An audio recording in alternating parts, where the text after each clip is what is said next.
মানস ভূঁইয়া তিলপাড়া থেকে বেরিয়ে যাওয়ার পর ফের তিলপাড়া ব্যারেজ পরিদর্শনে এলেন অনুব্রত মণ্ডল। তিলপাড়া ব্যারেজের ওয়াটার ডিভাইডার এবং ডাউন স্ট্রিমে যে ফাটল ধরেছে, পাশাপাশি ব্যারেজ সংস্কারের যে কাজ হচ্ছে তা পরিদর্শন করে গেলেন এসআরডিএ চেয়ারম্যান অনুব্রত মণ্ডল। অনুব্রত মণ্ডল পরিদর্শন শেষে সংবাদ মাধ্যমকে জানায়, আজ মন্ত্রী এসেছিলেন মমতা ব্যানার্জিকে গিয়ে সমস্ত কিছু জানাবেন। খুব ভালো কাজ হচ্ছে, দ্রুত কাজ সম্পূর্ণ হবে।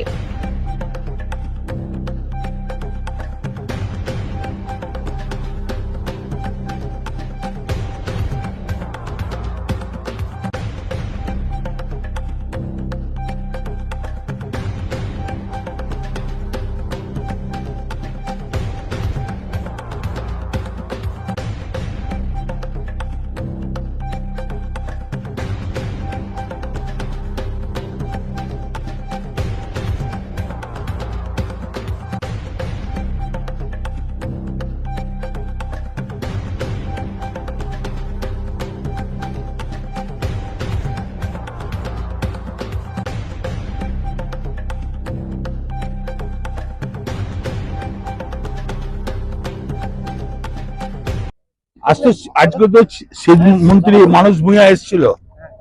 মানস ভূঁইয়া দেখে গেছে, দিদিকে যা রিপোর্ট দেওয়ার দেবে। তবে খুব ভালো কাজ হয়েছে, তাড়াতাড়ি হয়ে যাবে, খুব তাড়াতাড়ি হয়ে যাবে। বললো মানস ভূঁইয়া এসেছিল, তাড়াতাড়ি।